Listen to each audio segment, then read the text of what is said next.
বিরোধী দলের পক্ষ থেকে একজন প্রার্থী ছিল, সেই বিষয়ে আপনাদেরকে ব্রিফ করার জন্য এখানে উপস্থিত আছেন আমাদের বিরোধী দলের সম্মানিত উপনেতা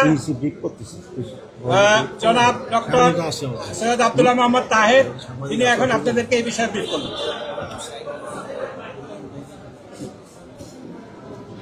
বিসমিল্লাহির রহমানির রহিম। নাহমাদুহু ওয়া নুসাল্লি আলা রাসূলিহি।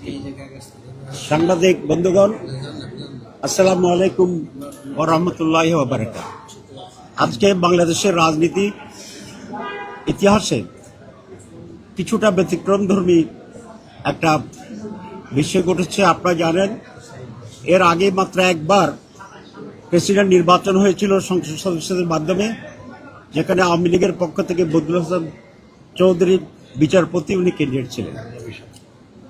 এইবার দুইজন ক্যান্ডিডেট হয়েছে, সরকারি দলের একজন ক্যান্ডিডেট ছিলেন এবং আমরা বিরোধী দল পক্ষ থেকেও আমরা একজন ক্যান্ডিডেট দিয়েছি। আজকে সেটার উপর নির্বাচন হয়েছে। সেই নির্বাচনে আমাদের প্রার্থী পরাজিত হয়েছেন, কম ভোট পেয়েছেন অপেক্ষাকৃত। আর জনাব ফখরুল ইসলাম আলমগীর সাহেব ভোটে প্রেসিডেন্ট নির্বাচিত হয়েছেন। আমরা ওনাকে অভিনন্দন জানাই, যেহেতু নির্বাচিত প্রেসিডেন্ট সকলের প্রেসিডেন্ট। আমরা আশা করি উনি প্রেসিডেন্টের শপথ গ্রহণ করার পর থেকেই একজন নিরপেক্ষ ব্যক্তিতে রূপান্তরিত হবেন এবং উনি কোনো দলের পক্ষে কাজ করবেন না। উনি দেশের পক্ষে, জনগণের পক্ষে এবং গণতন্ত্রের পক্ষে অত্যন্ত বলিষ্ঠ ভূমিকা পালন করবেন। এটা জনগণের প্রত্যাশা প্রেসিডেন্টের কাছে এবং এটা আমাদেরও প্রত্যাশা। আজকে যে নির্বাচনটা হয়েছে, সেখানে এমপিরা দলের বাইরে গিয়ে নিজের পছন্দের ক্যান্ডিডেটকে ভোট দেওয়ার সেই সুযোগটি ছিল না। যদিও আমরা জুলাই যে ম্যান্ডেট তৈরি করেছি, সনদ তৈরি করেছি, সেখানে প্রস্তাব ছিল যে শুধুমাত্র অনাস্থা প্রস্তাব ছাড়া আর সকল বিষয়ে যে কোনো এমপি স্বাধীনভাবে তার মতামত পেশ করতে পারবে এবং বাজেটের বিষয়টিও শুধু আছে দুটি।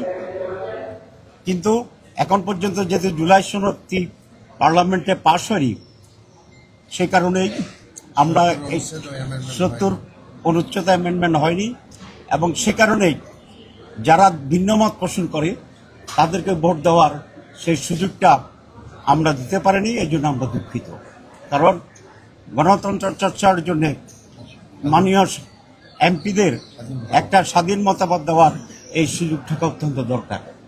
অবশ্য আমরা এই নিয়ে আমাদের আন্দোলন অব্যাহত রেখেছি। আমরা এখনো জুলাই সনদ বাস্তবায়নের জন্য আপনারা জানেন যে আমরা মাঠে আছি এবং ইতিমধ্যেই একটি লং মার্চও ইতিমধ্যে আমাদের কর্মসূচি ঘোষণা হয়েছে। তো আমরা এই নির্বাচনে অংশগ্রহণ করার পিছনে যে মৌলিক কারণগুলো ছিল, প্রথমটি হচ্ছে দেশের গণতান্ত্রিক চর্চা থাকা উচিত এবং এই সমস্ত চর্চার মাধ্যমে গণতন্ত্র আরো সুষম হতে হবে, এটা আমরা আশা করি। ২ নম্বর হচ্ছে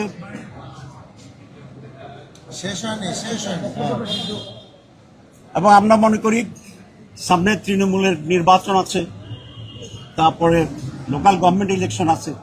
এই সমস্ত ইলেকশনেও প্রত্যেকেই তার নিজস্ব মতামত দেওয়ার সেই সুযোগটি যেন থাকে, সেই ব্যাপারেও আমরা সরকারি দলকে উদ্বুদ্ধ করার চেষ্টা করছি, আমরা দাবি জানাচ্ছি এবং সেটা যদি হয় তাহলে গণতন্ত্র আরো বেশি প্রাতিষ্ঠানিক রূপ লাভ করবে বলে আমরা আশা করি। তো আমরা এটা জানতাম যে আমাদের বিজয় সম্ভাবনা একেবারেই ক্ষীণ, যেহেতু পার্লামেন্ট মেম্বারদের রেশিও ভিন্ন রকম আছে। তারপর আমরা করছি এই জন্য যে যেটা আমি বলেছি, গণতন্ত্রের চর্চাটা এখানে যাতে ভালো হয়। তো এটা একটা কারণ। ২ নম্বর কারণ হচ্ছে আমাদের হিউজ নাম্বার অফ বিরোধী দলের সদস্য, সুতরাং সেখানে একটি নির্বাচনে অংশগ্রহণ করার মতো একটা সুযোগ যেহেতু আছে এবং এটা পটেনশিয়াল একটা অপরচুনিটি ছিল, সেই জন্য আমরা নির্বাচনে অংশগ্রহণ করেছি। তো আমরা সেই আশাবাদ আবারও ব্যক্ত করতে চাই যে নির্বাচিত প্রেসিডেন্ট নিরপেক্ষভাবে, দক্ষতার সাথে এবং দেশপ্রেমের পক্ষে উনি তার ভূমিকা পালন করবেন এবং সরকার, আমরা আশা করি সরকার জুলাই সনদ বাস্তবায়নের জন্য সেখানে ভূমিকা নেবেন এবং এটি একটা আইনগত ভিত্তি এখানে পাবে বলে আমরা আশা করি। দেশে বিদেশে নানা জনের সাথে আমাদের মত বিনিময় হয়। জুলাই সনদের ব্যাপারে এদেশের মানুষ যেরকম 70% বেশি এখানে রায় দিয়েছে, ঠিক বিদেশেরও অনেক বন্ধুরা বলে যে আপনাদের এই অ্যামেন্ডমেন্ট এবং পরিবর্তনগুলো বাংলাদেশের ডেভেলপমেন্টের জন্য, গণতন্ত্রের জন্য একটি অপরিহার্য, এবং সেই দিকে তাদেরও এখানে মত এবং সমর্থন রয়েছে।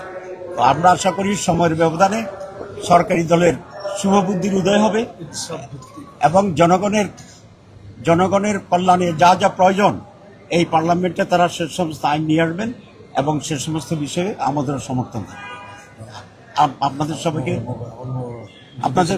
আপনাদের সবাইকে আমরা ধন্যবাদ জানাচ্ছি, সাথে সাথে আজকের নবনির্বাচিত প্রেসিডেন্টকেও আমরা অভিনন্দন জানাচ্ছি।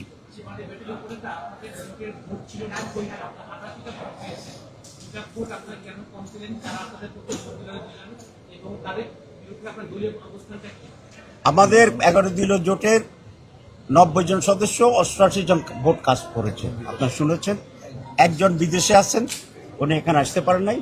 আরেকজনকে একটা বিশেষ কারণে আমরা আমাদের দল থেকে বহিষ্কার করেছি। সুতরাং সেই হিসাব করলে আমাদের প্রায় 100% প্রেজেন্ট আছে।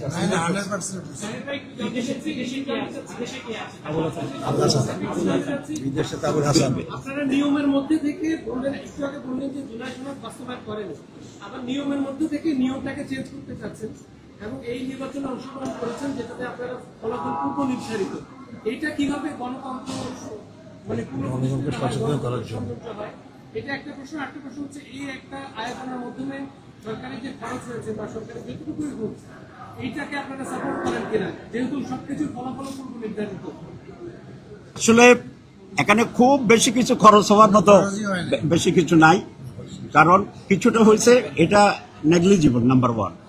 নাম্বার 2, গণতন্ত্র চর্চা করতে গেলে কোনো কর্মসূচির জন্য যদি টাকা খরচ হয়, এই টাকা তো আমাদের খরচ করতেই হবে, কারণ আমরা জাতীয় নির্বাচনে তো কোটি কোটি টাকা, 100 কোটি টাকা তারও বেশি নির্বাচন খরচ হচ্ছে। সুতরাং আমি মনে করি এগুলো কোনো মেজর ইস্যু না। প্রতিদ্বন্দ্বী ক্যান্ডিডেট না থাকলে মিনিটফুল নির্বাচন হয়নি।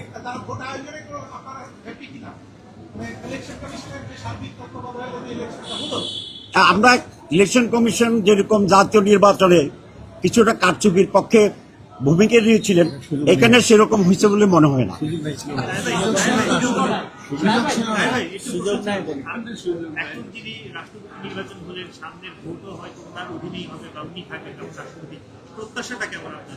আমাদের প্রত্যাশা তো জনগণের প্রত্যাশা। এদেশের জনগণ কি চায়? জনগণ চায় একটা নিরপেক্ষ নির্বাচন, একটা সুষ্ঠু নির্বাচন, প্রত্যেকে ভোট দিতে পারবে অবাধভাবে, সেরকম একটা পরিবেশের নির্বাচন।